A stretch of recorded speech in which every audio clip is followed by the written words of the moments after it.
Assalamualaikum warahmatullahi wabarakatuh. Perkenalkan, kami dari kelompok 1 ingin merepresentasikan mengenai studi kasus pada halaman 163 sampai halaman 164 mengenai asking the customer by asking the database. Sebelumnya kami akan memperkenalkan diri dulu. Nama saya Fitrul Ansari dan bersama teman-teman saya ada Ahmad Lutfianto, Cindy Prima, Nuria Evita, dan Silviatul Mutayamah. Selanjutnya, saya akan menjelaskan mengenai deskripsi singkat teks dari studi kasus tersebut. Database pelanggan biasanya berisi data seperti nama, alamat, dan riwayat pembelian pelanggan. Database ini mencakup catatan komunikasi perusahaan dengan pelanggan sendiri atau daftar pelanggan yang dibeli dari organisasi lain, termasuk formulir sumbangan amal, formulir aplikasi untuk produk atau kontes gratis, kartu garansi produk, formulir langganan, dan juga formulir aplikasi kredit. Saat ini, database mulai menyertakan data pelanggan yang dikumpulkan dari media sosial, seluler, website, dan transaksi email.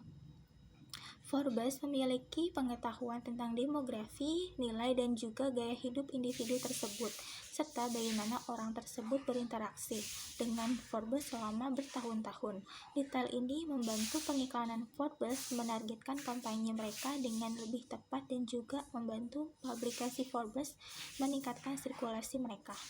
Kodak dulu membuat keputusan secara top-down dengan anggaran tahunan untuk siaran, cetak, surat langsung, online, email, dan program pemasaran lainnya berdasarkan pengeluaran tahun sebelumnya. Kampanye yang dibangun oleh Kodak sekitar persona pelanggan fiktif yang lebih aspiratif daripada nyata, seperti ibu sepak bola pinggiran kota berusia 25 tahun hingga 35 tahun dengan 2 anak. Kodak telah mampu menggantikan personanya kepada pelanggan kasarnya atau kurang tepatnya, atau lebih spesifik lagi, dengan profil kelompok pelanggan yang terperinci dan pola pembelian berdasarkan data aktual. Kodak dapat mengukur efek dari penawaran promosinya dan juga segmentasi pelanggan dan pengiriman pesan di semua saluran. Selanjutnya saya akan melanjutkan presentasi. Alasan kenapa database perusahaan sangat berguna bagi perusahaan seperti Forbes atau Kodak. Apa yang akan terjadi jika perusahaan tidak dapat menyimpan data pelanggan di database? Sebenarnya hal ini sangat berguna bagi Forbes perusahaan seperti dalam mempelajari detail tentang masing-masing pembacanya dengan memeriksa seluruh populasi pembaca Forbes. Dengan cara ini mereka dapat dengan mudah memahami setiap individu yang berinteraksi dengan mereknya. Rincian ini membantu pengiklanan Forbes menargetkan kampanye mereka dengan lebih tepat dan juga membantu publikasi Forbes meningkatkan sirkulasi mereka. Sedangkan untuk perusahaan Kodak membantu konsulat data tentang semua kegiatan pemasarannya termasuk target pelanggan, rencana kampanye, anggaran, daftar, dan hasil.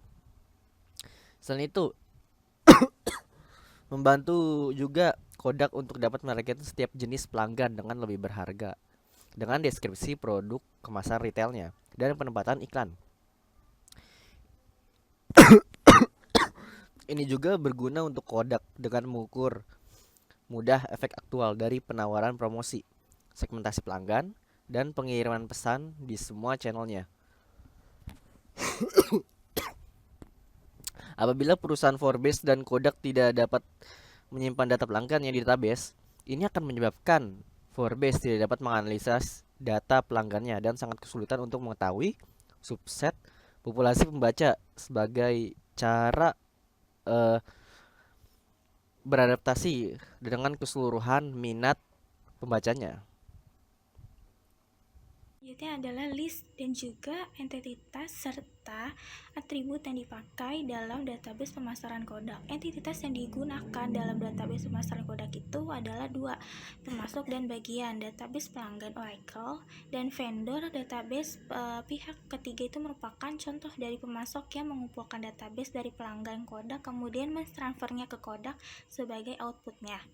Namun, bagian di Kodak adalah menerima database dari pemasok dan mereka yang harus membayar uang bagi pemasak untuk dapat menganalisis data pelanggan tersebut. Atribut yang terdapat dalam database pemasaran Kodak itu adalah database pelanggan Oracle yang memelihara data 50 juta pelanggan yang kemudian dihimpun dari pembelian dan pendaftaran langsung di situs web Kodak dan situs berbagai foto, interaksi layanan pelanggan, pendaftaran produk dari pembelian toko retail, dan interaksi dari jejaring sosial.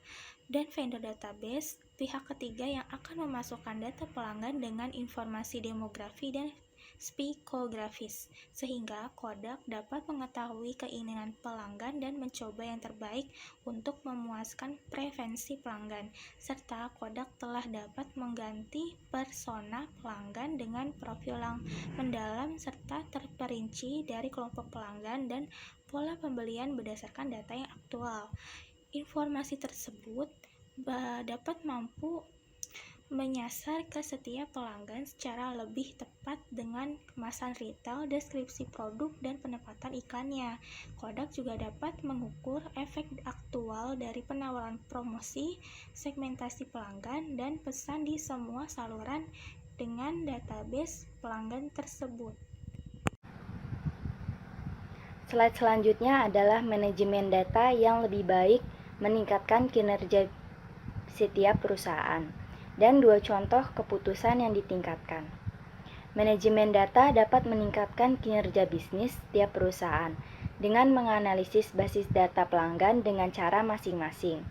Contoh keputusan yang ditingkatkan dapat dibagi menjadi 2. Yang pertama itu pengambilan keputusan data warehouse. Yang kedua, pengambilan keputusan tentang harga. Yang pertama adalah meningkatkan pengambilan keputusan data warehouse. Gudang data adalah basis data dengan alat eksplorasi data. Contohnya itu adalah alat statistik dan dapat digunakan untuk menyimpan data historis dan dapat berpotensi menarik bagi manajer di seluruh organisasi. Contohnya itu adalah penjualan pesaing. Data berasal dari banyak area operasional dan disalin ke dalam gudang data sesering yang diperlukan. Data di gudang diatur sesuai dengan standar seluruh perusahaan, sehingga dapat digunakan untuk analisis manajemen dan pengambilan keputusan.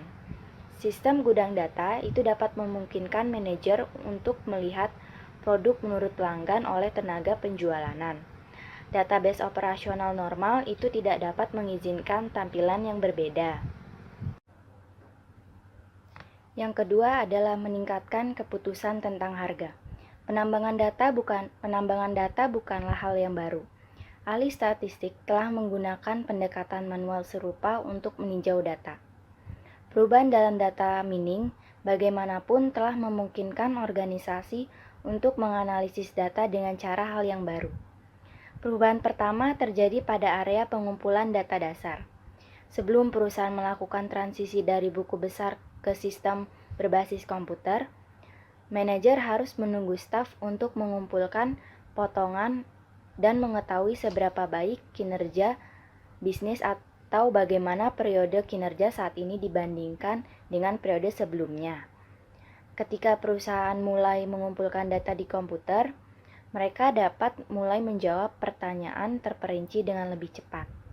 Dan ini dapat membantu perusahaan untuk memutuskan berapa harga untuk layanan atau produk yang cukup untuk menutupi keseluruhan pengeluaran dengan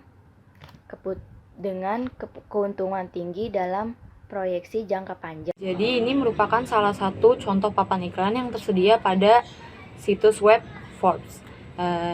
Informasi yang direfleksikan oleh pelanggan ketika pelanggan mengklik papan iklan tersebut, yang pertama kali adalah kita akan dibawa langsung pada situs resmi dari produk yang diiklankan, di mana pada situs tersebut terdapat sebuah artikel yang mendeskripsikan secara lebih rinci tentang detail produk tersebut, termasuk seperti harga dan rincian lainnya.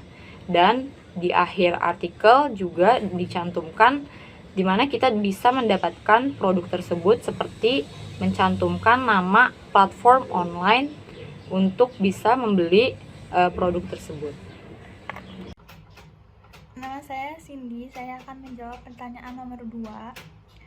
Melalui database pelanggan Forbes dan pengiklanan, Forbes ingin mengetahui apa yang dilakukan oleh pelanggannya dengan setiap publikasinya. Lalu, Forbes menganalisis variabel minat terbesar pelanggan terhadap pengiklanan melalui perangkat lunak SAP Business Object. Dan informasi terpenting adalah demografi, nilai gaya hidup, serta bagaimana pelanggan berinteraksi dengan Forbes selama ini.